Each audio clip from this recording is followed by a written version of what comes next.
Okay, we have our head here.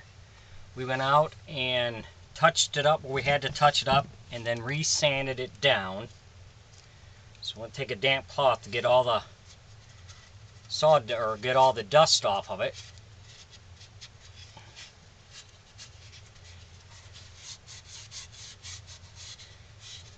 If you enjoy my videos, please like and subscribe on my YouTube page. I'd appreciate it.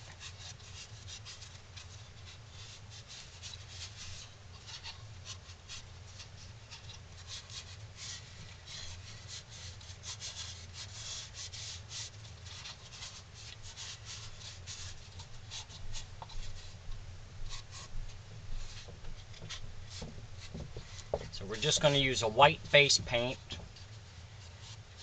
and then we'll sand that down lightly with 220 grit sandpaper,